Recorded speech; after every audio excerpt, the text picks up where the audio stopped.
Bienvenidos amigos y amigas a una nueva conversación de las entrevistas y podcasts de Estudio Ciudadano. Ya lo he mencionado anteriormente, es la sección más antigua de estudiociudadano.cl y créanme que una de las que más me gusta, porque es un espacio de conversación reflexiva, un espacio para poder diseccionar a veces algunos temas que en los medios habituales no siempre se da el tiempo adecuado y pucha que hace falta el diálogo últimamente en nuestro país. Los extremismos, los populismos nos tienen muy complicados, estamos enfrentando una elección donde la gente va a tener que tomar decisiones y para eso entonces es que creo que es conveniente tener algunas conversaciones reflexivas con algunas personas que le dedican tiempo a este tipo de cuestiones. Y por eso quiero presentar inmediatamente al invitado de hoy, que es Daniel Maturana Caballero, bioquímico, magíster en antropología cultural, con quien voy a conversar sobre lo que está pasando hoy día desde fundamentalmente el tema de la cultura. Daniel Maturana, bienvenido a esta conversación de Estudio Ciudadano. ¿Cómo estás? Hola Alejandro, bien, gracias. Espero que también estés bien.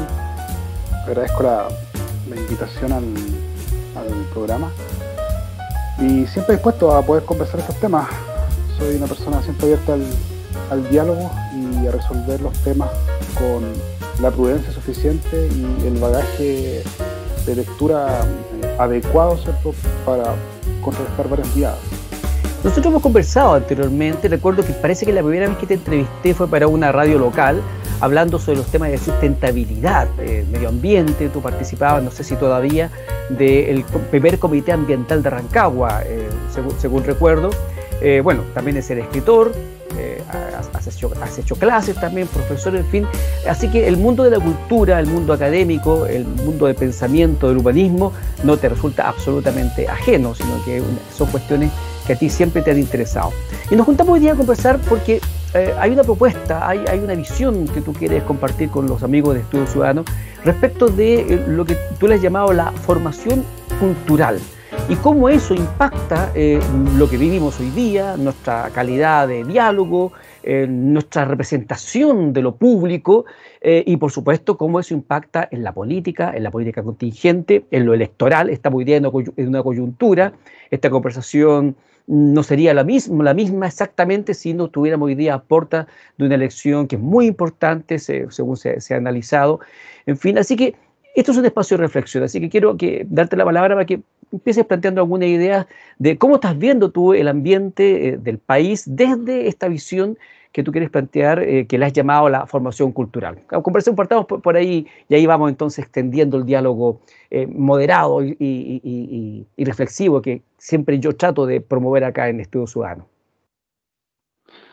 Ya, mira, el tema cultural a mí me apasiona más o menos desde el 2010 aproximadamente. Es un tema que yo empecé con mis primeras clases de química, estaba mi primera formación en bioquímica, y en paralelo empecé a estudiar sobre cultura, pero yo tenía estas dudas de que la cultura fuera tratada como sinónimo de las artes, sino que yo tendía a entender que las artes eran parte de la cultura junto a todo lo demás, porque al final la cultura, si quieres resumirlo y no quieres definirlo sin darte una lata gigantesca, tú dices la cultura es todo. Y es cierto, la cultura es todo, es un menjunje, literalmente, ¿ya?, de todas las cosas que te van formando como persona. Y entonces desde ahí yo empecé a escribir. Alguna vez leí por ahí, Daniel, que la cultura era todo lo que hacía el hombre. El hombre entendiendo la humanidad, los seres humanos, hombres y mujeres, para que no me salgan ahí las feministas, porque solamente el hombre, ¿cierto? Podríamos decir que es una definición sencilla, fácil de entender. Sí, o sea, en rigor, ¿cierto? La cultura es todo lo que permite la reestructuración de los aprendizajes en el tiempo mediante la comunicación y el lenguaje. Eso es como lo más básico, o sea, que en otras palabras necesitas un medio que transmita esa cultura, y por eso hay eh, otras culturas que no han tenido medios de comunicación más efectivos, ¿cierto? Y como que se van perdiendo en el tiempo, como que van desapareciendo, sobre todo aquellas que transmitían mediante el boca a boca, ¿ya? Solo para dar un ejemplo, los cahuéscar, ¿cierto?, mal llamados alacalufes, ¿no?, tenían mucha transmisión cultural en los viajes que hacían ellos a través de los ríos y el mar. Entonces no tenían medio escrito. Por tanto, lentamente se pierde el lenguaje y otras cosas más de aprendizaje que ellos mismos iban forjando. ¿Por qué está mal dicho la calufe, Daniel? Aprovechemos de aclarar ese punto respecto de los Cahuáscar o Cahuéscar, que creo que también se dice. Cahuéscar, sí. Es que lo que pasa es que está mal dicho porque cuando llegan los exploradores españoles y después llegan otros exploradores más de otras naciones, escuchaban que ellos se referían o decían todo el rato una palabra parecida, digamos, porque en el fonema ¿cierto? Se traduce directamente como a la calufe, pero es algo más complejo de pronunciar. ¿Ya? Era como lo entendían aquellos que llegaban a la zona. Pero en rigor, calufe significa extranjero. Por tanto, Ya, lo que ellos escuchaban era la referencia que hacían de ellos que estaban llegando. ya Así entiendo. que ellos nunca entendían, ¿cierto?, que fueran llamados a la galufa, porque ellos no eran los extranjeros del lugar. Y entonces ellos preferían el nombre que ellos se autodenominaban como Cahuéscar. Y eso después se descubre por otros estudios de los años 70, 80, que dieron un poco vuelta a esto y que costó que la educación se pasara bien, digamos. Cuando se pasa a veces en historia, eh, por ejemplo, a mí hasta los años 80, 90 me seguían diciendo que eran los salacalufes, pese a que la Ya. corrección ya venía desde el principio de los 80. Bueno, te contaba que yo un poco estaba estudiando el tema cultural y tenía esta duda, ¿cierto?, de qué más formaba parte de la cultura misma. Entre paréntesis, te hago el comentario sobre esto del hombre como algo general del ser humano. Se trató de corregir en algunos escritos que habían sobre cultura durante todo el siglo XX, que había muchísimos, desde el área de la filosofía, de la sociología, de la misma antropología, y una propuesta de corrección en algún minuto por ahí por los años 70 la hizo eh, el autor del libro El arte de amar. No sé si te suena ese libro. Erich Fromm, Eh, el gran Erich Erich Fromm. Fromm, el mío de la libertad también. Bueno, él tiene otro libro genial que se llama Tener o Ser. Y en ese libro él trata de explicar de que usemos hombre con H para referirse a la humanidad completa. Bueno, ahora ya lo que se acepta es hablar derechamente de seres humanos como tal.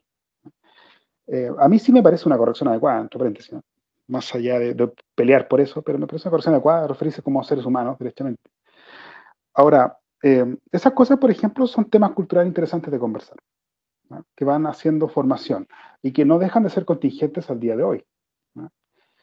Eh, Como por ejemplo la misma confusión que se genera entre feminismo y embrismo, que son corrientes sumamente distintas, ¿no?, por donde se van moviendo. ¿Cuál sería como la principal Y cómo también diferencia? la corriente...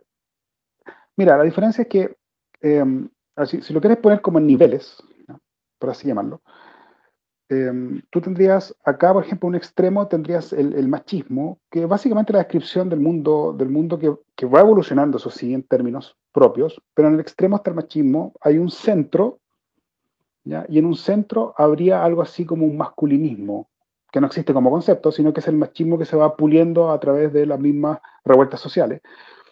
Y en el otro extremo estaría el embrismo, que sería como eh, hacer una justicia social, pero dando vuelta completamente la tortilla.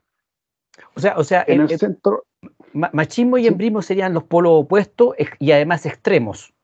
correcto, Ya, y correcto. el Entonces, masculinismo sería un machismo mejorado, una cosa así. es que no existe en realidad porque el Ya, masculinismo está en el centro, que es donde se ubica el feminismo, ya, ¿no? Entonces, el feminismo pelea por ese tipo de igualdad porque se ya. sabe que no va a haber justicia social, o sea, porque la justicia social lamentablemente en el tiempo no existe, como dice Yuval Noah Harari en su libro De animales a dioses, ¿no? Dice, lamentablemente no va a existir la justicia social en el tiempo, la justicia histórica, ¿no?, así la llama él, la justicia en la historia. Pero sí, obviamente pueden haber reivindicaciones y mejora, que eso también se logra mediante la cultura. Eso es o a eso se resume, digamos, la cultura, pero no como un concepto de que hay culturas mejores que otras, sino que la misma cultura va mejorando sus formatos de aprendizaje y se va puliendo en sí mismo. Entonces eso me parece interesante también en la discusión actual, ¿no?, sobre todo por las propuestas que hay en los distintos candidatos sobre temas justamente que van a hablar sobre el tema del feminismo. Entonces cuando se habla de feminismo, tú estás diciendo otras palabras, igualdad, ¿ya? La equidad de género, por ejemplo, se sostiene en el feminismo y no en el embrismo, que es otra vertiente que incluso en los mismos pensadoras que tenían estos dos corrientes, no había mucha buena en ellas porque, claro, una era extrema y la otra no era extrema, así de simple. Um, entonces, tú ya tienes ahí algo que tiene que ver justamente con la formación cultural, ¿ya? Algo que antes se veía normal, ¿cierto? Hoy va cambiando. Podría ser majadero el ejemplo de la mujer en la casa o la mujer trabajando. Eso tiene también aspectos culturales que datan de hace mucho tiempo atrás. ¿Ya? Tú ves, por ejemplo, los estudios que hace Malthus a principios del 1800 sobre la población, el primer ensayo de la población que se hace, y él hace estimaciones respecto a cómo la población va a crecer a un nivel en que no va a haber abasto para alimentarla. Pero además, él olvida un punto. ¿Ya? Él olvida que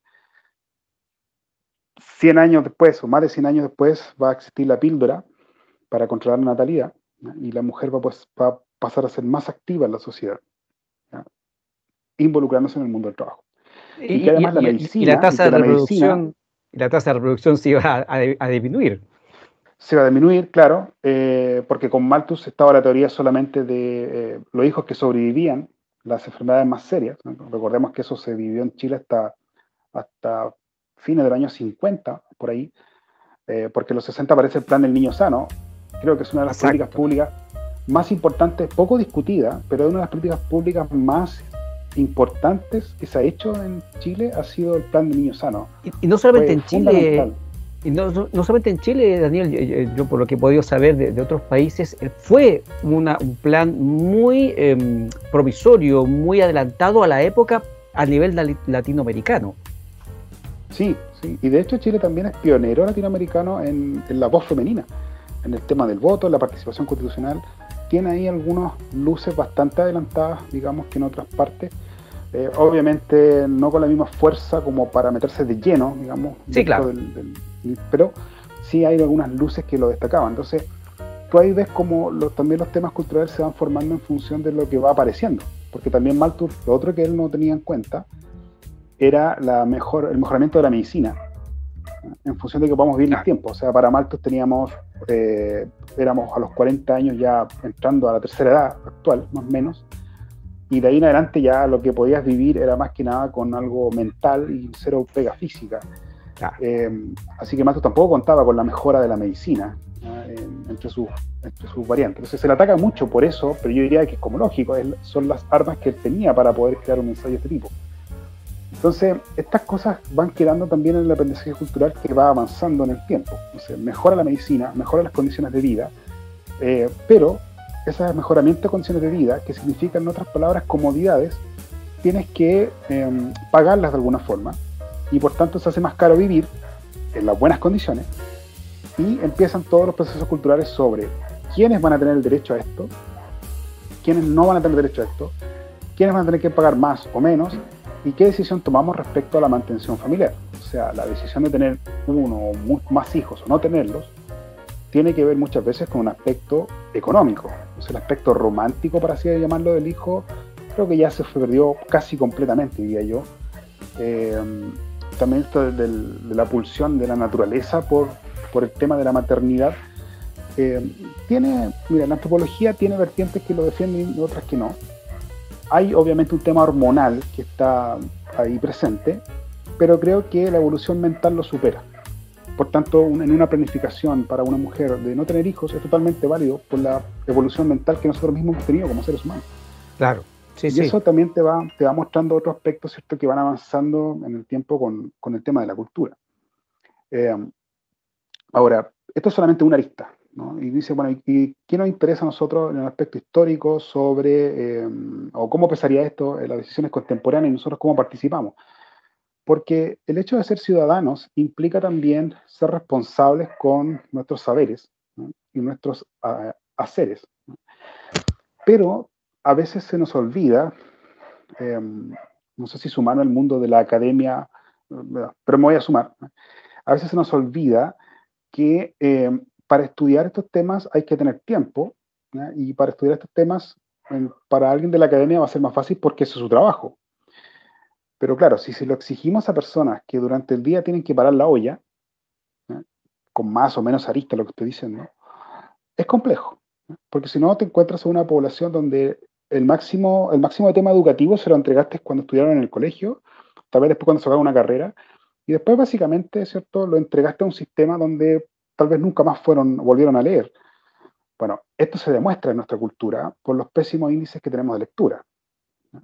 no solo a nivel de no ficción, también tenemos baja lectura en la ficción, lo cual va siendo un poco más grave, ¿cierto?, al respecto, pese a que estos indicadores no toman en cuenta la lectura digital. ¿Ya? Las lecturas digitales generalmente se hacen estimaciones más vagas porque es complejo poder estandarizar, ¿cierto?, la lectura en digital, pero no creo que aumentaran mucho más los índices al respecto y las lecturas quedan en lo justo y necesario. O sea, eso te significa hablar sobre temas educativos, cómo la educación va evolucionando. ¿Ya? Esto alguna vez me lo preguntaron también sobre qué pensaba yo de la educación actual. Yo creo que el sistema educacional chileno, que pasó desde el rompimiento, digamos, muy extremo en dictadura, porque se reestructuró completamente, pasando por todos los gobiernos de transición y desde Lagos de ahí en adelante, la educación descansó mucho en el analfabetismo. ¿No? Y yo me gusta llamarlo analfabetismo de nivel uno, como quedamos muy contentos con el indicador de que todos saben leer y escribir. Perfecto. Pero parece que nadie quiso plantearse el salto, y yo no sé muy bien por qué. Algunos desde las izquierdas, digamos, defienden que esto tiene que ver con formar solamente trabajadores. No estoy tan de acuerdo con eso, pero desde la derecha implica, ¿cierto?, que esto ha sido un problema estatal, que la educación estatal es la que hace este rompimiento y que las escuelas privadas, ¿cierto?, van, como son autosustentables, no dependen del Estado, tienen otras vertientes y cosas así. Bueno, en eso hay mucha ignorancia en esas opiniones, porque para empezar, nadie me coarta a mí estudiar, pese a que trabaje. ¿No? Eh, y por otro lado, nunca se habla de las escuelas privadas malas. Siempre te ponen como ejemplo las buenas escuelas privadas. Pero si tú haces un análisis completo de la cantidad total, hay colegios privados que son horribles, horripilantemente malos. Diría que Bueno, peores que los estatales. de hecho, cuando salen las estadísticas del CINCE, los colegios particulares o particulares subvencionados, más bien dicho, superan no mucho a los estatales. O sea, uno puede decir, Y, oye, parece, ¿no? parece que ser privado no es tan brutalmente determinante para dar una mejor educación. Y hay ejemplos también de colegios fiscales, estatales, que tienen muy buenos índices. Y claro, y de nuevo, con la evolución del tipo de educación, que se va perdiendo esta educación militarizada, que empezó en el 1900, 1800 empezó la educación más militarizada, donde, ¿cierto?, a los niños los tienen ahí como sentados sin moverse durante una hora y media. Ahora te das cuenta que eso es, claro, antes te veías forzado por lo estricto que tenías en cuanto a los padres o en cuanto a los educadores mismos. Es complejo ahora, o sea, es difícil tener a un cabro chico media hora que no se mueva. ¿Cierto? Yo diría que es casi antinatural. ¿No? Y Sí, en lo han realidad. demostrado otros tipos de educación que parten a los 7 años, y durante 7 años tú estás jugando, que es el caso de Finlandia, como si no me dejan de Finlandia. De nuevo, parece majadero dar ejemplo a estos países que parece que todos lo hacen bien. No todos lo hacen bien, pero lo hacen, y esa es la diferencia. Entonces, allá, por ejemplo, lo que se plantea es que se juegue mucho, como prácticamente que se aburra de jugar el niño y a los 7 años ingresa a la educación. Pero hay otra lista que no se discute ahí. Para integrar un sistema educativo a ese nivel, necesita gente que pueda tener habilidad en descubrir en qué se forman los seres humanos ahí, para después decir cómo los van diferenciando en lo que se llama la inteligencia múltiple. Entonces, tú eres bueno para esto, de forma. Así que tú dices, ¿qué personaje famoso o deportista bueno, por dar otro ejemplo, tiene Finlandia? A lo mejor tú podrías decir, no, no me suena ninguno, pero la diferencia es que todos son buenos, no dependen de la excepción como nosotros. Nosotros tenemos de repente unos deportistas buenos, de repente un pensador sobresaliente, y eso de la cultura del de repente justamente hace que dependa de más factores individuales que de factores de formación. Entonces, volviendo un poco atrás de lo que Casi te, de lo que casi te una generación espontánea. Claro, y entonces es re complejo porque pueden pasar muchos años sin generación espontánea. Y, y creo que en el deporte, en el tenis, es un muy buen ejemplo de lo que estoy hablando. En otros casos, el tema educativo mismo, te decía antes que yo pensaba que analfabetismo de nivel uno, como que nos contentamos con eso, ¿ya? Sabes leer y escribir, ¿ya? Y la operación en matemáticas sabe, ni siquiera las básicas, yo te voy a decir, sabe sumar y restar. Ya multiplicar y dividir se complica un poco más. Entonces, ¿qué pasó? ¿Por qué no dimos el salto educativo hacia para avanzar, digamos, y quitar un alfabetismo de nivel 2 que es asociar conceptos? Y eso me parece que es un debe que tiene la educación, un debe fuerte. Eso no lo he visto planteado en los programas presidenciales actuales. defienden algo así como hay atisbos de inteligencia múltiple, hay atisbos de formación educacionales como que rompan paradigmas o esquemáticamente diferentes, como los formatos Waldorf, ¿no? Pero no está así como tajantemente mencionado, sino que está como propuestas, como bien son los temas presidenciales. Pero a mí en particular ahí me molesta que no se describan mecanismos, porque yo te creo en los años 90 hasta los 2000 medianamente perdonable, porque siempre las campañas tienen un equipo detrás, así que tú tienes gente que sabe del tema. Entonces se hace mucha poesía, mucha promesa poética, y al día de hoy, con el manejo de información, con Internet y con los profesionales que tienen los equipos, tú exigirías como mínimo que exista un mecanismo de escrito completo de cómo se va a hacer cada operación. Y si el documento queda de 1000 páginas, bueno, la culpa tú la puedes trasladar al ciudadano. A mí me molesta un poco que los candidatos como que se adaptan a la ciudadanía. Entonces, si la ciudadanía, independiente de cuál sea el tema o por qué, si la ciudadanía es floja para leer, entonces los candidatos tienen miedo de hacer algunos programas muy largos. Entonces, empieza como el galleteo, bajan y suben programas, otros hacen programas cortos que son absurdos. La mitad de los candidatos tienen unos programas cortos totalmente absurdos e inútiles, porque básicamente no dicen nada concreto. ¿No?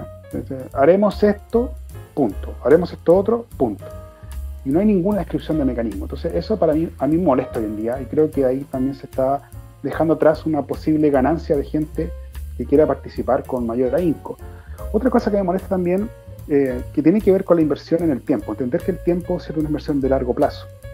El mismo José Massa hablaba en algún minuto sobre que en Singapur, donde la inversión más importante tiene que ver con la educación. O sea, invirtieron en el cerebro. O sea, porque teniendo cerebros preparados podemos ir mejorar como sociedad.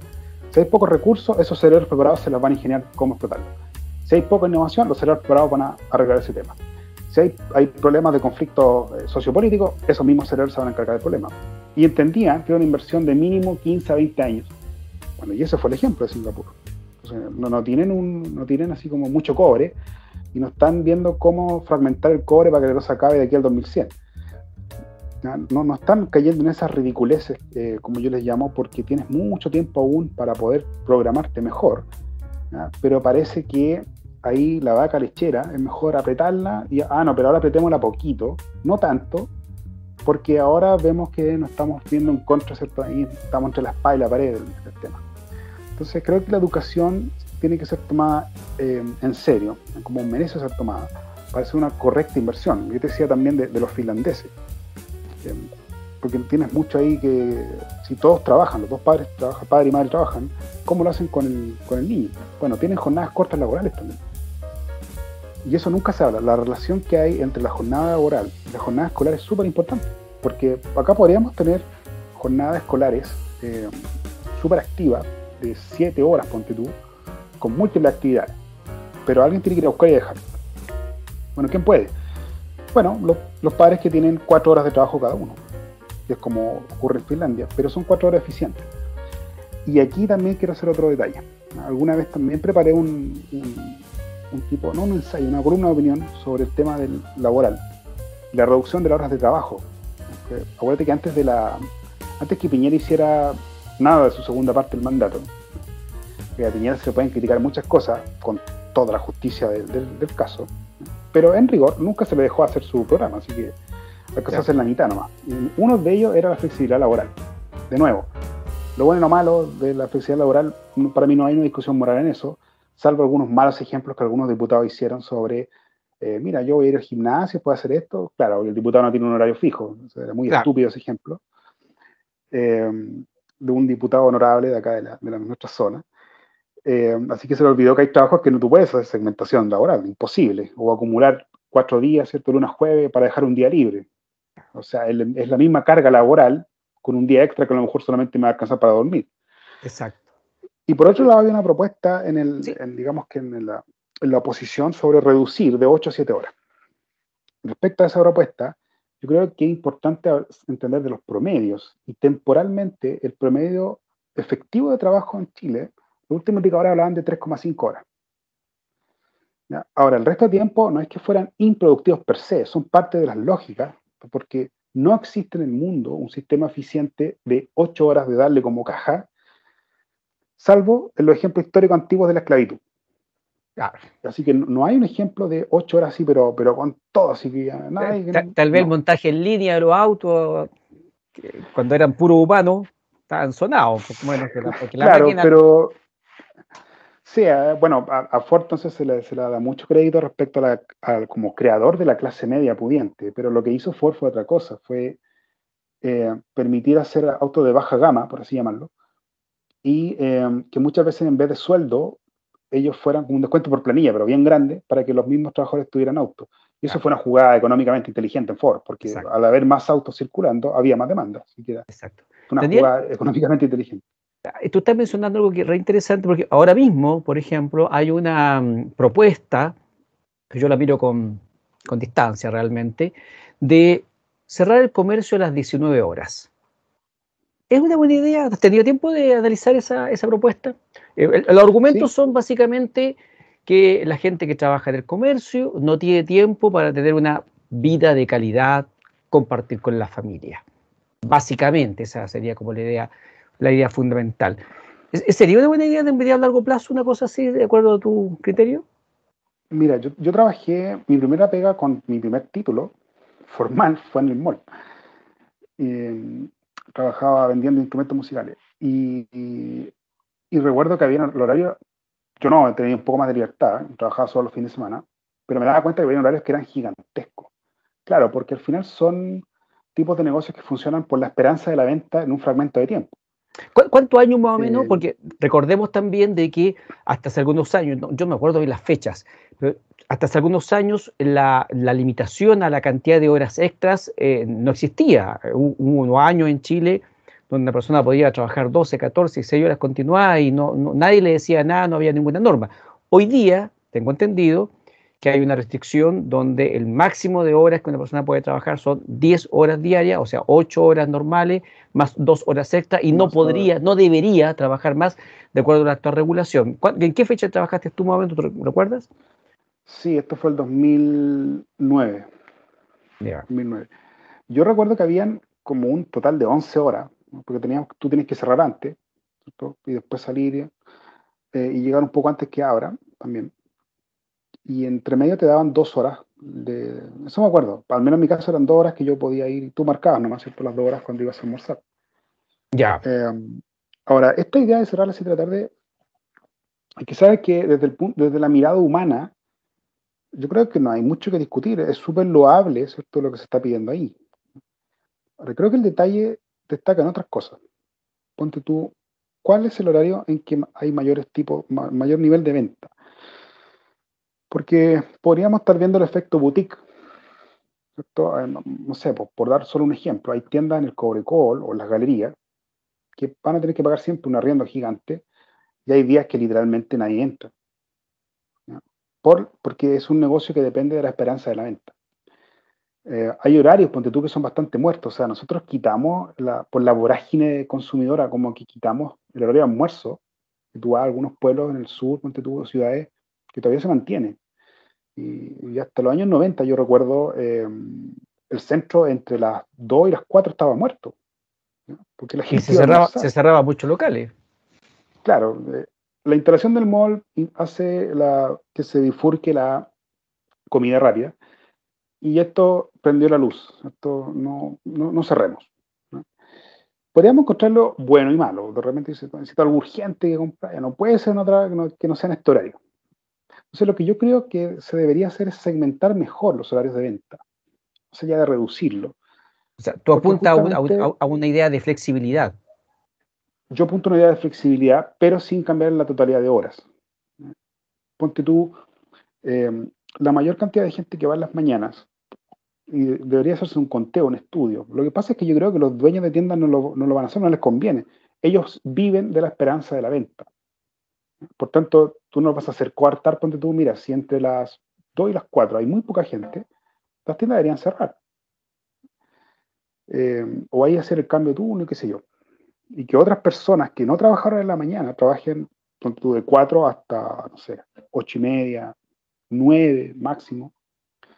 Eh, Porque también está este tema de que tal vez el que sale de la pega a las 6, 7 quiera comprar.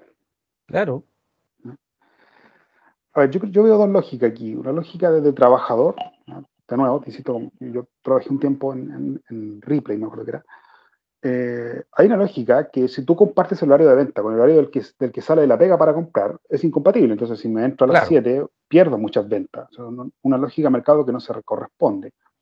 Y además que si yo quiero trabajar ahí, como que debería entender este sistema, ¿cierto? De que voy a estar disponible cuando la otra persona esté disponible para comprar. Pero como el Mola tiene todo el día y tienes un flujo constante, más y menos bajo, creo que ahí sí tiene sentido la flexibilidad laboral. Tiene mucho sentido la flexibilidad laboral en ese detalle. O sea, la norma no sería buena si se aplicara a rajatabla, en forma totalmente rígida y para todo el comercio. Claro, de hecho, y lo otro que está muy viciado sobre el sistema de comisiones, porque un tipo podía estar toda la semana sin vender nada, pero vendía un sillón, ahí tenía una comisión interesante, y otra persona podría estar vendiendo mucho cachivache más chico, y le va a costar hacer ese tipo de comisión, pese a que el del cachivache más chico también tiene más ajetreo, porque hay más consultas de esos productos que de los productos más grandes. Correcto. Entonces, estas cosas tú las ves, yo las vi cuando estaba ahí. Digamos que los instrumentos musicales no eran muy visitados, y ahora ni siquiera se venden en Ripley.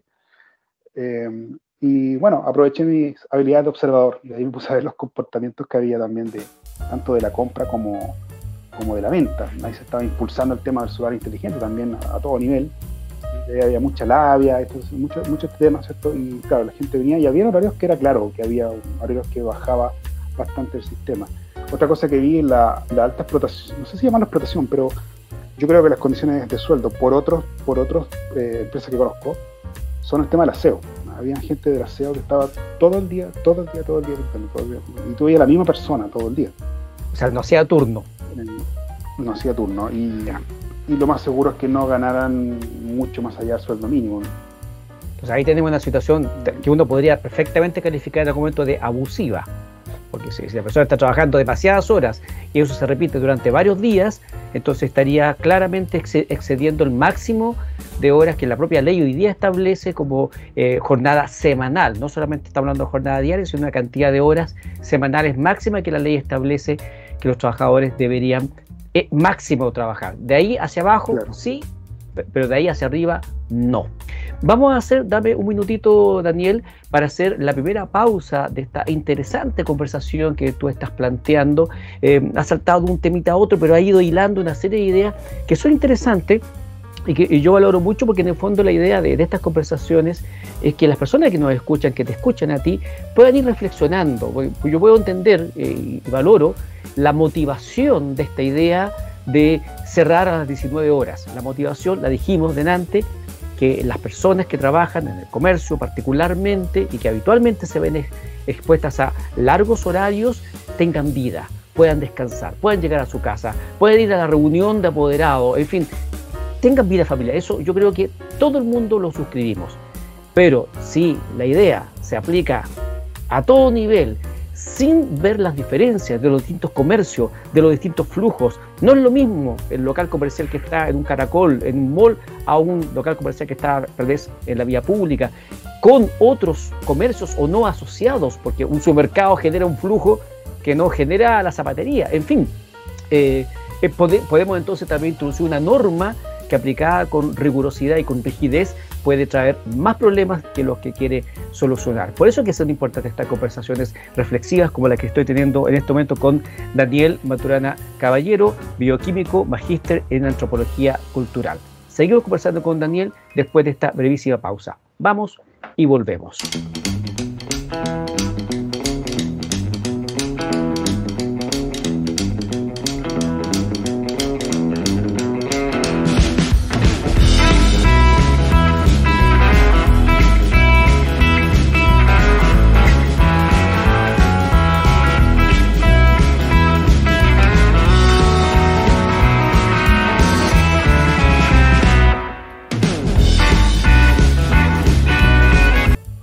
Estoy conversando en las entrevistas y podcasts de Estudio Ciudadano con Daniel Maturana Caballero, bioquímico, magíster en antropología cultural, precisamente de eso, de cultura. Ya definimos un poquito en el primer segmento lo que era la cultura como todo lo que hace el hombre. Sin embargo, Daniel me hacía el alcance de usar otras frases, usar otras palabras más adecuadas como seres humanos. Es importante entonces ir jugando con los conceptos más adecuados, más a la altura de los momentos, buscando por supuesto un equilibrio que a veces uno no lo encuentra en el mundo político, en el mundo cultural.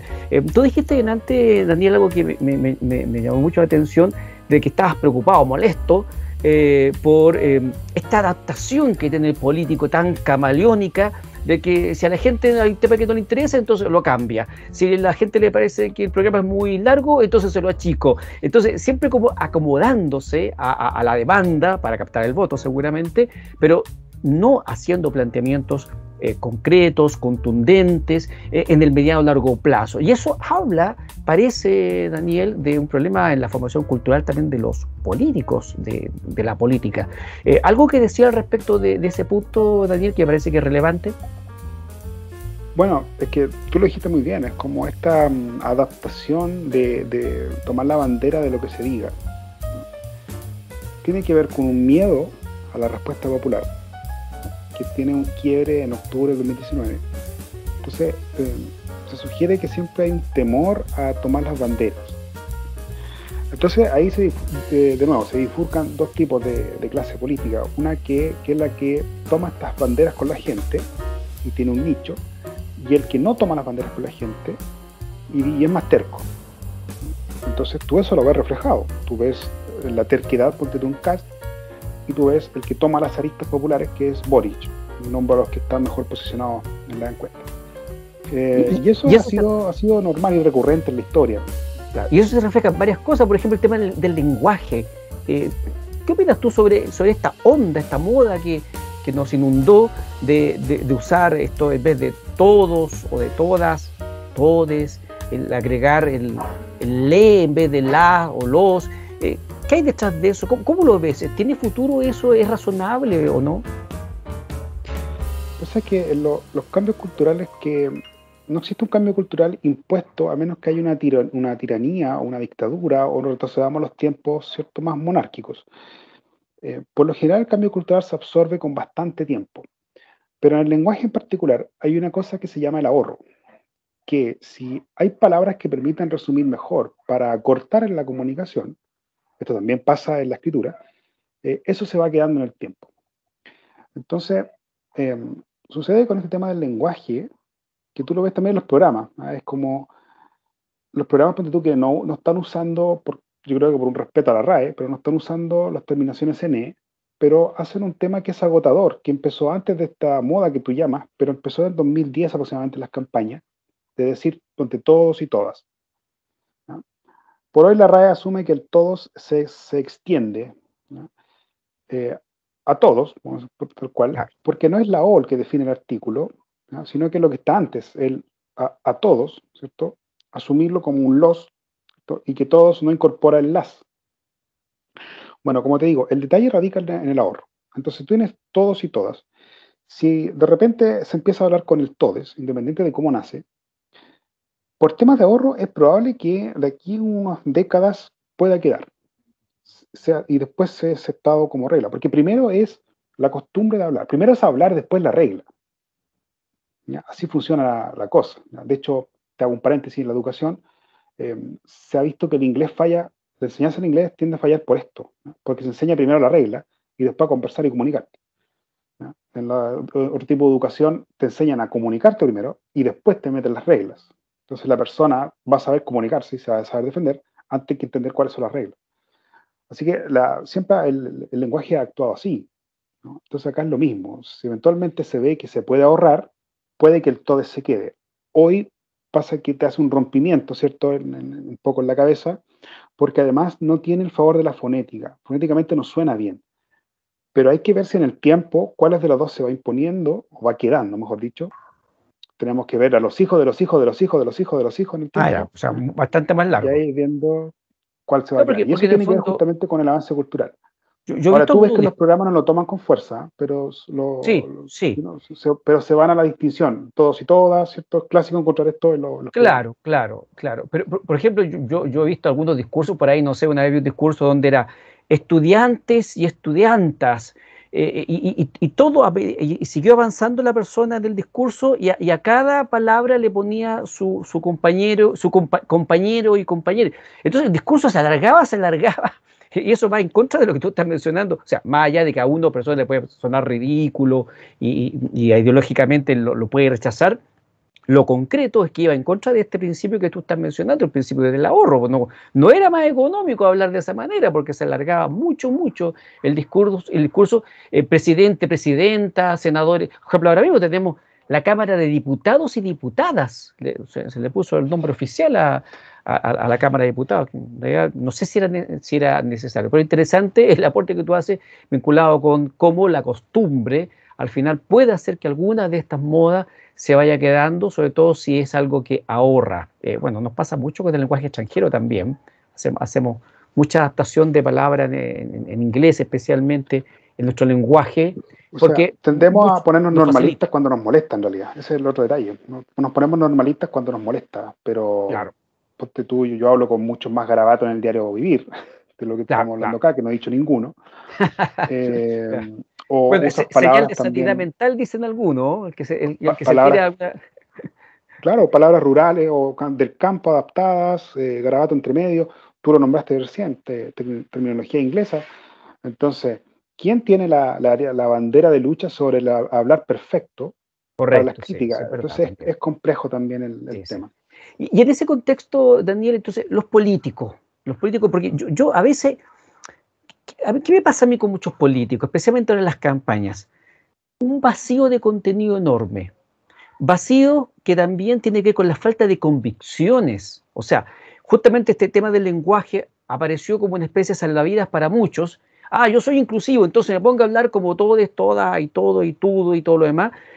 Y de repente uno pregunta cuestiones donde hablemos de inclusividad, hablemos, por ejemplo, de accesibilidad para las personas con movilidad reducida en la vía pública, y no tiene idea el candidato, no tiene idea lo que es una persona con movilidad reducida, no tiene idea por ejemplo, de si hay política o no para incorporar lenguaje de señas en los medios de comunicación y si esas políticas se cumplen o no se cumplen. Entonces, pareciera que hay muchas cosas que los políticos tradicionales toman como moda, pero ni siquiera tienen idea de qué se trata ni profundizan en ello. ¿Cómo ves tú hoy día la calidad del político y la calidad de las campañas que estamos viviendo hoy día? ¿Y cómo vamos? ¿Cómo ves tú lo que puede pasar después de esta elección? Porque, y con esto quiero terminar, siento, Daniel, que desde la revuelta social, desde la convención constitucional, se ha ido inflando un globo de expectativa en Chile muy, muy grande. De hecho, estos días se supo que ya unos primeros artículos que se estaría redactando para la nueva constitución sería el derecho a la vivienda digna. Y yo me quedé pensando, ¿será suficiente ponerlos en la constitución cuando las casas hay que construirlas? Para construirlas necesitamos maestros, materiales, dineros. El déficit en Chile es enorme. O sea, yo creo que racionalmente Chile no va a tener un nivel de construcción de casa y no va a reducir su déficit habitacional antes de 10 años. ¿Cómo ves tú hoy día entonces esas expectativas que se están creando?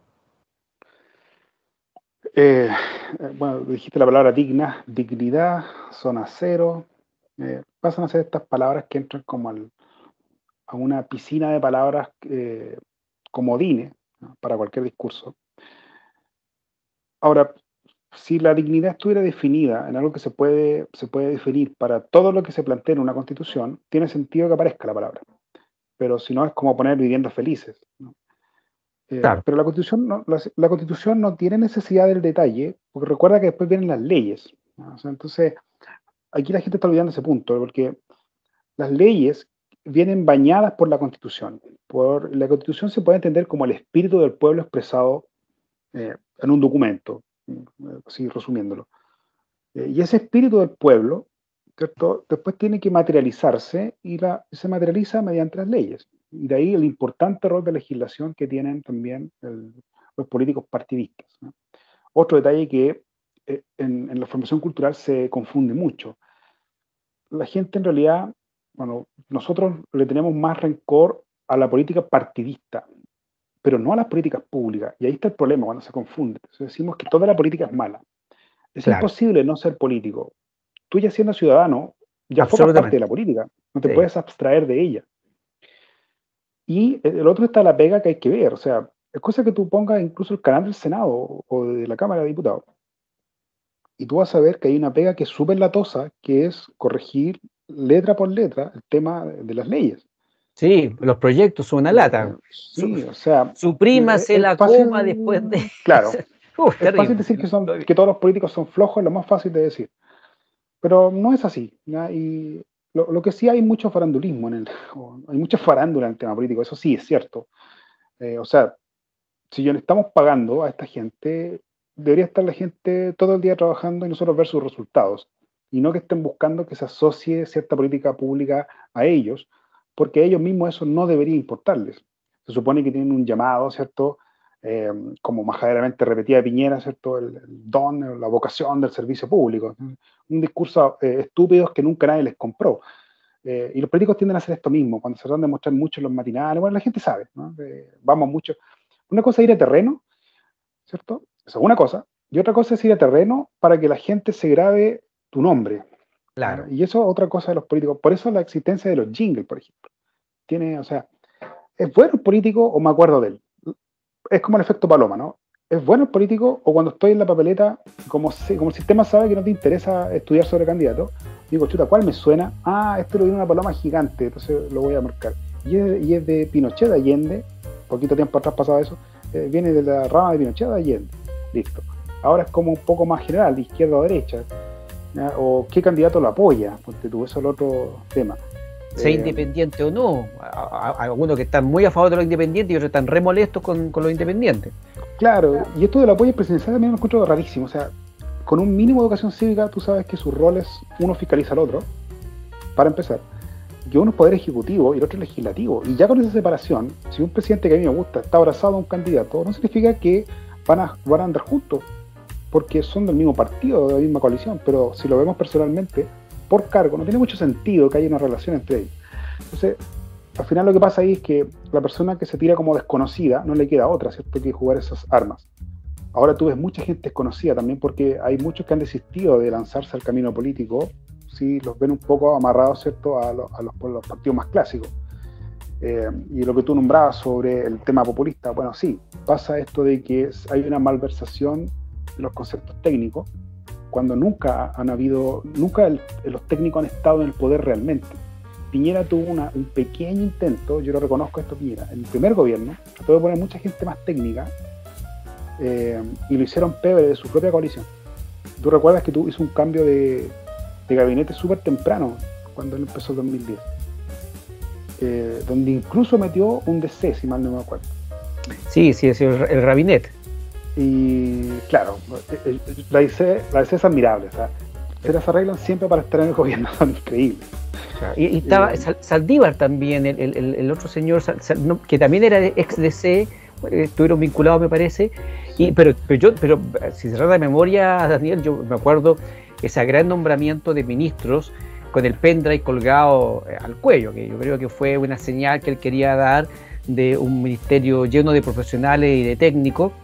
Y resulta que después prácticamente se le fue desarmando todo por muchas razones que no sé si las analizamos ahora, pero básicamente parece que muchos de los profesionales que trató de llevar al gobierno se fueron cabreando, una palabra bien popular, cabreando de también las fallas que tiene el sistema público. Estamos hablando de personas que vienen, por ejemplo, de empresas donde la agilidad, la capacidad para tomar decisiones es mucho más rápida, mayor, y se encuentra con un Estado que suele ser lento, donde todo tiene que tener algunos procedimientos, más otros problemas que seguramente no nos han contado, y luego entonces nos encontramos con gente que fue desistiendo rápidamente de seguir trabajando para el Estado.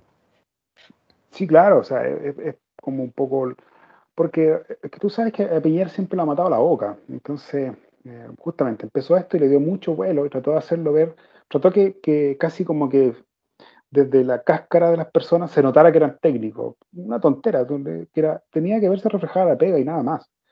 Entonces, Eso es molesto en la política partidista, como que tú veas reflejada una pega puntual, ¿no? Porque esto también tiene que ver con una educación cívica, porque te lo decía antes, ¿no? Mucha Justamente te iba gente a preguntar entiende sobre cuál eso. es la pega, mucha gente no entiende la pega legislativa. Es una tarea teórica, es una tarea que no tiene, mira, la Constitución no tiene muy bien definido cuando los diputados, senadores deben hacer terreno. ¿Qué significa terreno? Porque al final tú los ves legislando puras cosas generales para todo el país. La semana Es raro distrital que verlo. se llama.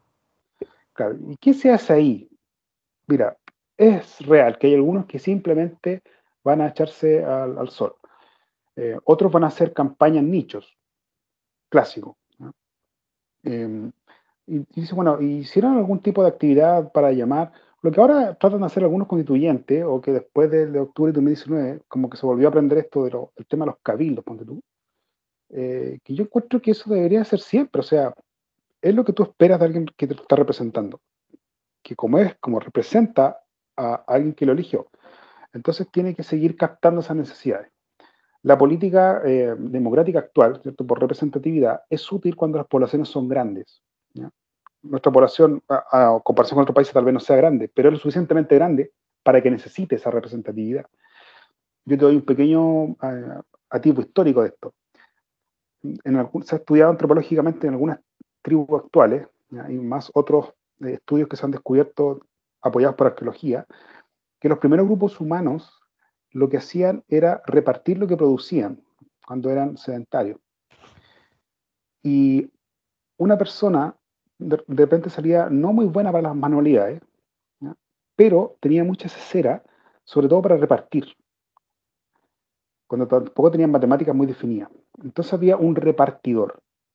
Y era un cargo que no tenía nada honorífico, estaba jerárquicamente igual que todos, pero era encargado de repartir. Era muy importante que él hiciera esa pega. Incluso si las cosas sobraban, que le diera a las tribus enemigas. Y las tribus enemigas se respetaban mucho ante esto. Y quedaban enojadas unas si no encontraban bueno el regalo del otro, para que no pasaran por los mismos terrenos, ¿ya? Había mucho de eso allí. ¿Y qué pasa? Que la población empieza a crecer. Crece, crece, crece, crece, crece. Entonces, ya el repartidor no podía hacer festines con las sobras. Empieza la discusión sobre si guardar esto para el otro año. Y eran cosas que el mismo repartidor tenía que plantearse. O sea, ¿qué hago con lo que sobra? Ya no puedo hacer festines porque hay mucha gente, no me alcanza el festín. Entonces, bueno, aquí hay mucho más que explicar entre medio, no va al caso, pero créeme que la religión tiene que mucho tomar cuenta aquí, porque después las promesas que se hacen ya no son palpables. No te puedo prometer, ¿cierto?, que si sigues a esta persona que cansada de heredar el cargo de repartidor, y no se le daba en realidad, sino que el otro mejor repartidor lo tomaba. Entonces esta persona vio que iba perdiendo de alguna forma sus propios privilegios y se lo empezó a dar al hijo. Y desde ahí viene la teoría de la sangre azul, ¿ya?, del linaje. Y quedaba una persona, y el hijo podría ser un incompetente, pero no importa, fue el que estaba antes, lo eligió, y de ahí viene todo esto, bueno, y de ahí viene toda la estructura histórica sobre que llegamos a los poderes de privilegio, y cómo el poder se va pasando, ¿cierto?, de mano en mano y se va ejerciendo. Bueno, justamente eso va en paralelo con la representación del pueblo. O sea, nosotros necesitamos una democracia representativa por lógica, porque somos muchas personas. Si aceptáramos, ponte tú, plebiscitos para todas las decisiones, bueno, tú tomas la constitución actual y anda todas las leyes que hay. La democracia directa lo que está planteando es que para cualquier cambio de decisión y aplicación habría que hacer un plebiscito, lo que sería muy estúpido porque no haríamos nada más que tener plebiscitos todo el maldito día. Entonces, es, hay que tener que se debe descansar todavía la democracia representativa porque hasta el momento no ha salido otra cosa mejor. Sí es cierto que habiendo medios más rápidos para votación, tal vez podríamos plebiscitar más temas importantes. En eso estoy completamente de acuerdo. Ya Pero no todo. porque justamente hoy día hay una polémica, y nos queda el último minuto del programa, así que desarrollemos esta pregunta que te quiero hacer, porque justamente tú estabas hablando de esto y estaba anotando acá y te iba a preguntar por esto mismo. A ver, se votó por una convención constituyente, o constitucional más bien dicho, y resulta que ahora vienen y se plantea que en aquellos casos donde no hay acuerdo, porque la convocatoria, por lo que la gente votó, fue que los acuerdos tenían que alcanzarse a lo menos con 2/3 de los 155 convencionales. Pero lograron meter ahí una idea, algunos sectores de izquierda, en fin, de que aquellas ideas que no se aprobaran por 2/3, sino que estuvieran por el orden del 60% del quórum, vayan a plebiscitos dirimentes.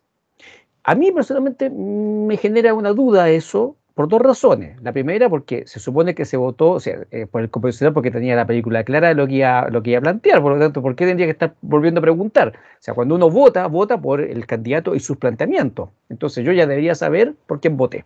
Y yo, si yo soy el votado, yo soy el elegido, ya tengo un mandato, porque yo hice una oferta y dije, mira, yo quiero ser compositor por A, B y C. Y si votaron por mí, entonces yo debería impulsar esas ideas A, B y C que planteé durante mi campaña. Y la segunda razón, que me hace mucho ruido, es que el quórum de 2/3 se supone, se entiende que es un quórum alto para darle estabilidad a la Carta Magna el día de mañana. Y por lo tanto, si el día de mañana algo se define por un quórum menor, podríamos correr el riesgo de que en un siguiente gobierno, donde haya una mayoría circunstancial, eso que fue votado bajo un quórum menor también sea vuelto a modificar, eliminado por un quórum similar e incluso un quórum superior. Entonces, por eso a mí no me hace mucho sentido de los plebiscitos. Sin embargo, como estamos tan democráticos últimamente, empiezan a aparecer más consultas ciudadanas. Y hubo una recientemente para la Araucanía respecto de si el Congreso debía o no extender por 15 días el estado de excepción constitucional dictado por el presidente Piñera, que se renovó una vez, pero para la segunda renovación requería entonces la autorización del Congreso, autorización que fue dada. Sin embargo, en la consulta ciudadana, que también se armó súper rápido, 3, 4 días, en fin, ya se estaba haciendo, una gran mayoría estuvo por solicitar la extensión, aun cuando algunos critican que la cantidad de personas que participaron no era lo suficientemente representativa de toda la zona. Y luego trasladamos ese mismo fenómeno parecido a una consulta ciudadana que se va a hacer, se estaría haciendo, todavía no está claro, respecto de si el municipio de Santiago autoriza o no para que se realice nuevamente el Lollapalooza en el Parque O'Higgins. Y también eso ha generado toda una discusión porque algunos dicen, oye, no es lo mismo lo de la Araucanía, que afecta a un sector mucho más grande, que lo de Lollapalooza, que le afecta a un pequeño grupo, que son los que están más cerca del parque, que se niegan, que no quieren tenerlo eso ahí, al tipo que está en otra parte de Santiago le importa re poco, así que tal vez no vota, o si vota va a votar a favor porque a él no le afecta directamente. Y otros critican que es una forma también del Consejo Municipal y de la alcaldesa de Santiago, Iracy Hasler, de alguna manera esquivar su responsabilidad, que ellos tienen que tomar una decisión y por qué tienen que estar a cada rato preguntándole a las personas. Te quise poner 3 temas para que tú puedas desarrollar alguna idea respecto de qué te parece esta situación de consulta permanente, plebiscitos permanentes. ¿Es válido? ¿Es razonable? ¿Es lógico? Ya adelantaste algo recién, pero con estos ejemplos más concretos tal vez tengas mucho más que decir. Bueno, o sea, los conversatorios son se van haciendo importantes, y esto yo lo viví tanto como alguien que asistía a conversatorios como alguien que también da charlas. La gente se aburre cada vez más en las charlas magistrales. La gente tiene muchas más ganas de opinar, ¿ya? Eso te demuestra una cosa. Independiente que hablemos de los índices de buena lectura, mala lectura y matemática, hay más bagaje cultural dando vuelta. Esto implica que, de nuevo, un sistema democrático directo por plebiscito para muchas cosas, dentro de ese sentido, sí sería efectivo, pero no es aplicable. Entonces, es interesante lo que tú planteas sobre qué cosas pueden ser plebiscitables, comillas, o qué otras cosas tienen que descansar de la representatividad. El problema que yo veo es que la gente no acepta la representatividad. Es una de las primeras cosas que pasa. Entonces sale un candidato y como no salió mi candidato, entonces todo lo que haga esta persona va a estar mal para mí, aunque esté de acuerdo con mi propio lineamiento. Eso sí es absurdo a veces como se piensa. Entonces, claro, desde la mirada política, un presidente es imposible que haga todo mal. Eso pasa más que nada en otros tipos de sistemas, como la dictadura. Pero es imposible que un presidente haga todo mal. Entonces, no, todo mal, así que se mueras. No, así como tampoco hacen todo bien. De nuevo, la democracia tiene estos altos y bajos, y la democracia tiene otra cosa que la gente debe entender, que es lamentable, que siempre alguien va a quedar fuera. Entonces hay mucha pelea por esto, pero yo insisto que no hay un sistema que lo pueda corregir efectivamente. pero sí que puede ir mejorando en el tiempo. Lo que pasa en la Araucanía, ponte tú, de nuevo tiene que ver con la ignorancia representativa. O sea, yo está bien que las personas que representan al pueblo en algún cargo público tenga primero apoyo popular. Para mí eso es importante y es lógico. Pero también tú tienes un grado de exigencia sobre esa persona que tenga ciertas capacidades en esa representación. Porque tú vas a entender que tiene un equipo de trabajo. Otra cosa que se ha visto mal. Otra tú las asignaciones que se aplican a los legisladores. Está bien, tienen que tener equipos de trabajo. Ahora, ¿sus propios sueldos son muy altos? Sí, son ridículamente altos. O sea, no hay ninguna defensa hoy para los sueldos de los legisladores, porque si tú lo pones en la tasa versus sueldo mínimo, estamos arriba en la OCDE. No tiene ningún sentido. No tiene ningún sentido porque además son cargos que tú no puedes presionar directamente. Una propuesta que no nació en las constituyentes actuales, que nació en las discusiones constitucionales que hizo Bachelet, y yo participé en ellas, se hablaba sobre este organismo dirimente, un organismo que pudiera poner en tela de juicio a través de representantes del pueblo, un poco parecido a lo que hacían lo que se hace con los jurados gringos, cuando llaman, ¿cierto?, al azar, algo parecido, respecto a cargos públicos que hagan hechos graves de corrupción y cosas así. Y un cargo podías tú eliminarlo o simplemente cambiarlo. Algunos dicen que eso va en contra un poco la idea del plebiscito revocatorio. Un poco, claro, un poco va en ese sentido. Y hay gente que echa cierto fuego por la boca y dice, no, que eso va a destruir la democracia. No, eso no va a destruir para nada la democracia, porque va a poner una presión lógica para quien está haciendo el tema de legislatura. Entonces, dice, mira, ¿por qué no? La gente siempre dice, ¿por qué no se bajan el sueldo? ¿Ya? La respuesta es súper simple, porque no quieren, así de simple. No quieren, ¿sí? No hay más vuelta. Te pueden decir 4.000 cosas, que tienen un estándar de vida, que tienen que pagar no sé quién. Sí. Puras tonteras, porque no hay forma de defender ese sueldo. De hecho, algunos, a pesar de lo que ganan, están muy endeudados, puesto que uno dice, ¿cómo es posible? Pero eso no es la culpa de quienes estamos impuestos, ¿no? Y eso son cosas que sí creo que tienen que cambiar urgentemente en Chile. Piensa tú que el gasto público se paga casi en un 50% con los impuestos. Claro. No tiene ningún sentido eso. Entonces, solo para precisar, Daniel, creo que sí hay una rebaja de las dietas. Lo que pasa es que no corre para este Congreso actual, creo que corre para el siguiente. No estoy seguro. Creo que sí. Pero aún así van a quedar como relativamente altos. Claro, y de hecho, hoy, claro, que el sueldo promedio anda una comisión 400, iba a definir los valores. Creo que se iba a crear una comisión. Parece que eso también, mira, lo voy a buscar y lo vamos a dejar ahí agregado al artículo que acompaña esta conversación, porque algo estoy recordando de que sí iba a haber una rebaja que corría para el siguiente Congreso, pero que entre medio tenía que crearse una comisión especial que iba a ser la encargada de fijar las remuneraciones. Y claro, como todo eso requiere trámite y tiempo, avanza muy lento cuando se trata de rebajar la remuneración. Pero lo vamos a averiguar para que la gente tenga la información precisa. Claro. Y como te digo, tiene que ver también con el bagaje cultural que arrastre cada persona y los niveles de conocimiento. O sea, hoy estamos casi peleando por si la persona es más popular en su representación o es más técnico. ¿No? Y se atacan de los dos lados, así como, no, es que siempre han estado los técnicos en el poder y por eso hemos tenido este problema. Yo diría que no. Tú creo que puedes decir más específicamente, hay gente titulada que ha estado en el poder, si quieres verlo por un lado, con muchos médicos y abogados. Pero que puede ser totalmente flojo y quedamos en las mismas. Y yo creo que ahí está el problema. O sea, para mí tiene que haber una mixtura, tiene que haber representación popular en un sistema democrático que sea más eficiente. A mí nunca me gustó ni el sistema de dual que había antes. El binominal. El binominal, perdón, y el Hunt. O sea, en los dos hay ridiculeces con candidatos con 1%. Bueno, aquí en los constituyentes y en los concejales también. O sea, aquí en Rancagua creo que hay concejales con 1.000 votos. Pero ¿qué rayos es eso? ¿No será peor hoy día?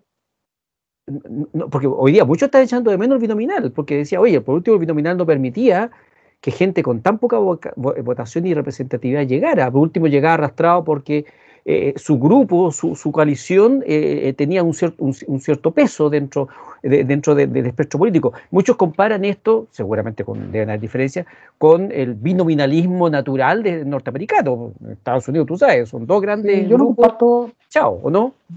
No, yo no comparto mucho eso, porque parecía más ordenado, porque en el binominal quedaba más gente de un pura coalición, un puro partido. Claro. Esa es la diferencia. Pero te arrastraban cuando hacían cálculos, pues, entonces para arrastrar a alguien con mucho voto ponían a un pelafustán que querían ahí y listo. O sea, para mí es igual de viciado. Si la pregunta del millón es ¿por qué no gana el que tiene más votos? Y punto. Por O sea, un ejemplo, sistema ahí proporcional, dirías tú. es que es lógico. O sea, Sí, muchos se yo no preguntan lo encuentro mismo. no encuentro ningún argumento lógico que vaya en contra de eso. Se está eligiendo presidente de curso. En el colegio elegíamos presidente de curso más votos. El segundo más Sí, votos, secretario, y el tercero tesorero. Así de claro, listo. Y listo. No había ninguna discusión al respecto. ¿Por qué no puede ser un sistema político tan simple como el que tiene más votos sale? Y se acabó la cuestión. claro. No, Yo- yo- inventan leceras y al final lo que inventan es sostener esto de ¿son importantes los partidos políticos? Yo planteo esa pregunta hoy. ¿Son importantes actualmente para la democracia? Yo diría que podemos generar sistemas que sigamos siendo o teniendo representatividad, pero te diría que sí la necesidad de partidos políticos, porque hasta el día de hoy los partidos políticos solamente han servido en mayor grado como agencias de empleo. Y eso es una de las cosas que tiene más podrida la gente. Tienen cosas positivas, ¿cierto? Yo no soy de los que piensa que el país se cayó a pedazos en los últimos años, ¿no? Esas opiniones extremas son tontas y no tienen estadística para sustentarse. El país no se ha caído a pedazos, ni mucho menos. Hay un montón de cosas que corregir. La Constitución, tú te pones serio en esto, la Constitución tiene tres aspectos que estaban muy pobres. Descentralización, medio ambiente y la definición de la participación femenina. Estaban totalmente ausentes, ¿no? Todo lo demás, de alguna u otra forma, aparece, porque de nuevo, la Constitución sabemos que es como un documento grande nomás y que las leyes son las importantes. O sea, cuando salga la Constitución, eh, yo no puedo ir como casi con la Constitución y ir a un juzgado. O sea, tú van a ir a defenderte con las leyes y tienen que cambiar todas las leyes de nuevo de las nuevas bases de la Constitución que va a existir. Ahí hay otro pega importante, ahí va a estar el tecnicismo a full, que va a ser muy importante, así que los cambios constitucionales los vamos a ver con suerte 5 a 10 años. Hay que entender eso también, que no va a haber vamos a hacer una solución automática. pero tú Pero de crees que nuevo, eso es más fácil, dime, sí, pero tú crees que eso la gente lo sabe, la gente sabía cuando fue a votar por si había o no había una nueva convención, una convención sabía que después de la constitución el trabajo iba a requerir 5 o 10 años más. ¿Qué es lo que sientes tú ahí en la percepción? Porque yo lo que veo es que mucha gente cree que después de que se vote la nueva y se acepte el nuevo texto, al día siguiente va a haber salud, casa y trabajo digno para todos. no, o sea, yo creo que tampoco la gente tiene un pensamiento tan mágico, creo yo. O sea, eso es casi como una caricatura, pienso yo. Pero sí es cierto que hay gente que antes de este proceso pensó en cambios constitucionales. Como te digo, yo participé en los procesos de Bachelet y ya cuando estudiaba mucho sobre temas de cultura en 2010, de repente yo llegaba a los temas de constituciones y me daba cuenta que sí necesitaba una actualización. O sea, tú me preguntas la razón por la que hay que cambiar la constitución actual. Una es para que tenga real representación popular, que la debe tener, esta no lo tiene, y lo otro para que se actualice en diferentes temas. Uno, lo Claro. más importante, el medioambiental, porque si bien ha tenido muchos cambios, todos los matices que tuvo hasta el 2005, en ninguno se incluyó la producción limpia, que es un cambio que empezó recién en el año 90 a nivel mundial respecto a cómo es la producción. Eh, Pero, Así que para mí el y medio ambiente es un tema tan importante que debe estar involucrado. Dice, bueno, pero ¿por qué no se adhirió nomás y se mantuvo en la misma constitución? Porque al final la constitución, si va a tener todos estos reglines a cada rato, ¿cierto? Es mejor darle una reestructuración y un nuevo lenguaje completo, de una, rápido, para que empiece a ser más efectivo. Eh, y así que, yo pero digo, va a yo, ser yo voté a prueba, rápido. de hecho. Pero va a ser rápido, Daniel, ahora, estoy me estás diciendo, después de esto, 5 o 10 años más de leyes. Sí, por supuesto, pero piensa tú que en la última constitución, bueno, hay que tomar en cuenta también los medios que existían, pero la misma constitución del 80 tuvo para realización y todo como 7 años. Y Claro, era entonces, sí, solo la letra. sí, pues, claro. Entonces, un año para una constitución, yo creo que es un tiempo prudente, ¿no? Está claro que van a usar los 3 meses extra, se supone que Sí, sin sueldo, no, no es bueno, seguro que pidan ellos sueldo. están pidiendo un año más. Eh, yo creo que un año es suficiente en la medida que entendamos que debemos dar cabida a que los recursos sean bien usados. O sea, que entendamos que tienen que haber muchas jornadas distritales, que entendamos que hay gente que está de lejos, que entendamos mantener los sistemas online, porque los desplazamientos son muy grandes para muchas personas, que dejemos de darle tanta cabida y tanto micrófono a los de Santiago, otra cosa que me tiene podrido, porque la descentralización tiene que ser importante incluso en los rostros. No sé, rostros que están mostrándose mucho, yo creo que pensando en una candidatura futura, porque van a estar por un año sin cargo popular. Yo le hubiera puesto 10 años sin postular a cargo popular. Eso es tomar en serio lo que se está haciendo. Yo creo que eso no es culpa de los constituyentes, eso es culpa de los que firmaron el documento, que vieron de alguna otra forma, que creían que ellos mismos podían ser elegidos constituyentes. Entonces se lo tiro por la culata, pero algo en serio te dice, viejo, 10 años, porque no podemos sacar ninguna ventaja de lo que estamos escribiendo. Y ahí hubieras tenido gente con full interés de la participación. Así que aquí se ven muchos detalles que yo siempre abogo por la lógica o abogo por el sentido común de la participación. O sea, si vas a discutir descentralización, perfecto. ¿Qué personaje de la Constitución que no sea de Santiago ha tenido cabida y micrófono y pantalla? Muy poco, ¿no? Con suerte Cristina Dorador, que es científica, que es del norte, pero más que nada en redes sociales, ¿no? Bueno, es un medio importante, creo yo, para la gente menor de 45, como tú, mucho más grande que la tele. Pero ahí la televisión y la radio también cumplen un rol importante en dar cabida a otros rostros que no sean específicamente los de Santiago, o darle cabida a rostros que no tienen que ver con la Constitución, para preguntarle qué opina de la Constitución, ponte tú. Yo creo que tampoco tiene mucho sentido. O sea, los legisladores actuales no tienen nada que opinar sobre la Constitución, no tiene ningún sentido que opinen de la nueva Constitución, porque ellos se van a regir y van a terminar con la actual Constitución.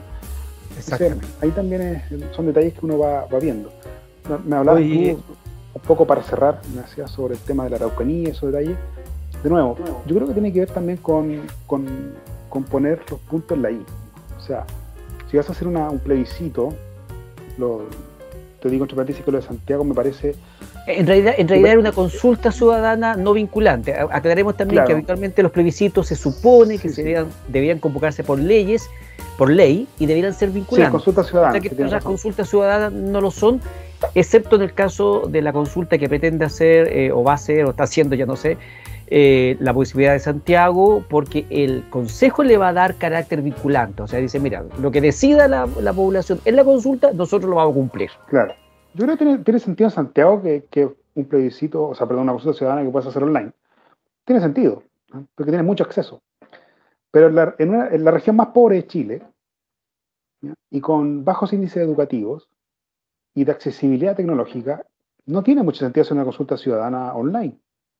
Es estúpido. Entonces, tú sabes quiénes van a ser los que tienen acceso o quiénes van a enviar a las personas a que vayan a votar una consulta ciudadana. Pero de nuevo tienen que ver con los temas de, no sé si llamarle ignorancia. Bueno, sí, la palabra ignorancia, no es peyorativa la palabra ignorancia. En la Araucanía particularmente, el principal tema tiene que ver con la mafia maderera.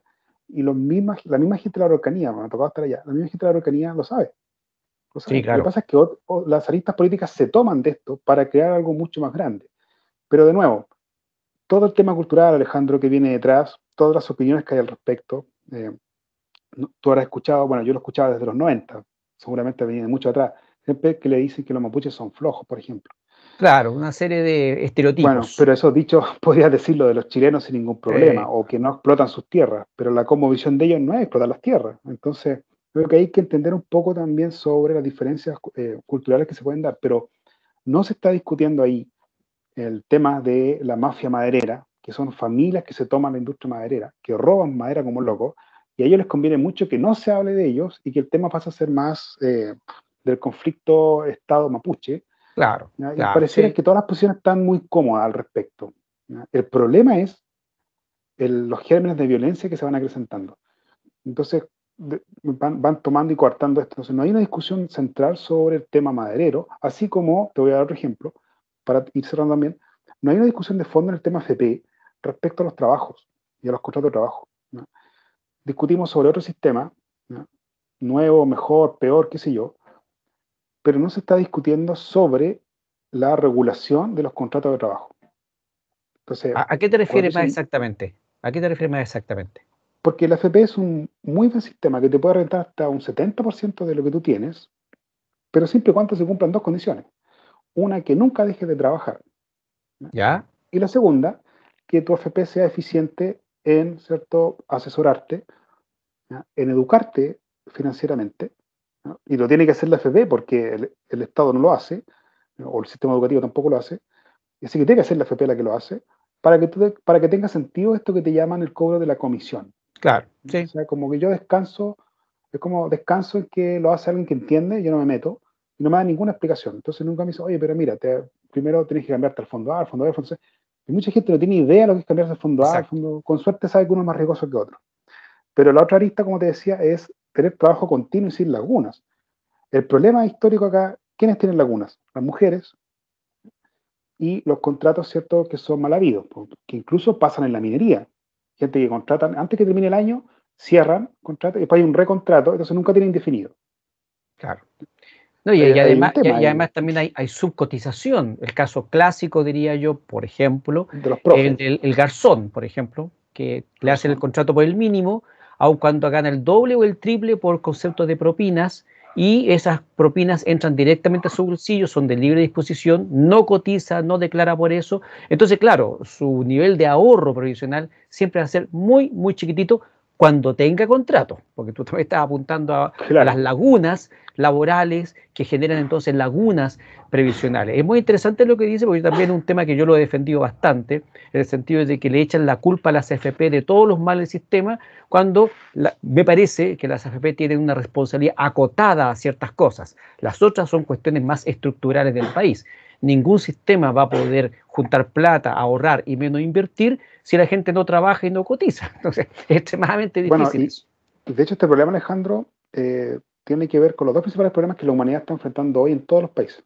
Hay dos problemas que la historia se había visto tan problemáticos y yo no veo solución, lamentablemente, ¿no? Porque esto necesita acuerdos mucho más pragmáticos a tomar desde las naciones más grandes. Los dos problemas son la mantención de la población de la tercera edad, Claro, el que, envejecimiento de que, la va, población. que va superando cada día más a Sí, la productiva que le absolutamente. llaman, ¿ya? Y no es porque la gente de la tercera edad no sea productiva, pero por lógica en promedio tiene gente con menos movilidad, más accidentada o inhabilitada.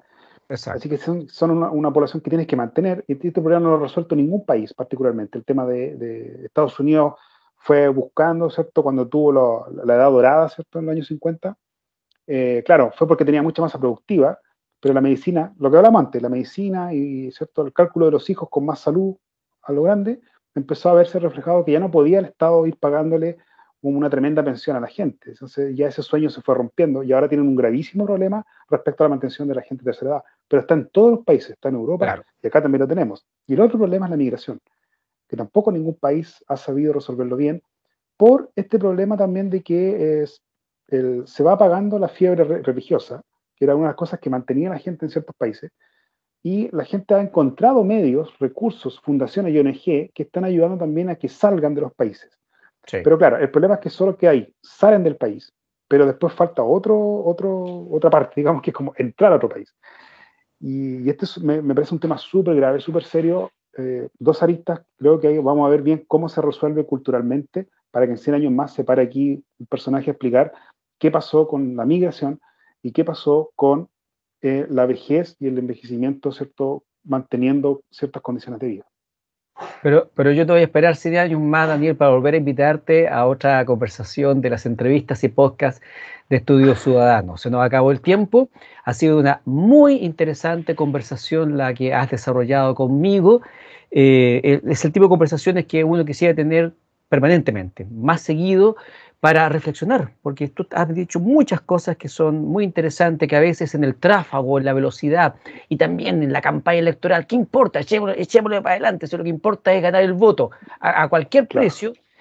Prometamos el oro y el muro, no importa después que Roma se queme completo, total, ya llegamos al poder. Y eso es lo que nos tiene en buena medida así. ¿Sí, Daniel? ¿Tú me permitirías solamente dar un... Sí, por favor. Para que la gente me pueda seguir si quiere discutir un tema, Sí, por preguntarme supuesto. cosas? ¿Cuáles son tus Ahora, redes sociales? Lo que tú quieras. Mis redes sociales están asociadas más a lo otro que hago yo, que es escribir ciencia ficción. Pero igual me pueden preguntar temas. Yo voy a sacar un ensayo cortamente sobre cultura. Perfecto. Así que me pueden ir preguntando. Me pueden seguir en la página de Facebook, Soy Maturana, y en Instagram como maturana.escritor. Ya, lo vamos a igual dejar anotado en el artículo nosotros, así que ahí van a aparecer tus redes. Perfecto. Y correo, si me quieren hacer una pregunta al correo, de maturanescritor@gmail.com. maturanescritor@gmail.com, y también Daniel Maturana está en Facebook y me dijiste en Twitter. Instagram. En Instagram. Ya, vamos a dejarlo. Sí, Twitter tengo, pero el Twitter lo tengo para revisar e introducir otras cosas, que realmente lo uso muy poco. Perfecto. No, pero te voy a volver a invitar, Daniel, a otra conversación, porque quedaron varios temas acá. Bueno, este último que acabas de mencionar, el tema de la Araucanía, el crecimiento de la población, cosa que hay gente que se niega a decir, oye, si vamos a vivir más, vamos a tener que trabajar un poquito más, tenemos que cotizar un poquito más, tenemos que jubilar más tarde. Uno dice jubilar más tarde y se te vienen encima, pero ¿cómo se te ocurre eso? Bueno, pues lamentablemente, si no hay otra forma. Como digo yo, siempre donde se saca y no se echa, no rinde la cosecha. Y el que pretenda que va a trabajar 10, 15 o 20 años y va a vivir 40, después con esos 20 años que ahorró, le digo inmediatamente que las matemáticas no le van a cuadrar. No. Te agradezco mucho, Daniel, esta conversación. Espero poder contar contigo en otro momento para seguir desmigajando y profundizando en algunos de estos temas y otros que seguramente la coyuntura nos va a ofrecer. Y te agradezco entonces que haya aceptado la invitación de Estudio Ciudadano para esta ocasión. Y a ustedes, amigos y amigas, los dejo invitados para la próxima semana. Ustedes saben, estamos permanentemente en Estudio Ciudadano generando nuevos contenidos, noticias, entrevistas. Estamos ahora en mitad de Ciudadanos en Línea, segunda temporada, donde semanalmente estamos analizando lo que pasa en la política nacional y también en el ámbito internacional, y lo seguiremos haciendo hasta la segunda vuelta presidencial, si es que hay, porque algunos dicen que tal vez podría no haberla, pero eso lo vamos a ver después en otro programa. Nos vemos la próxima semana, Dios mediante.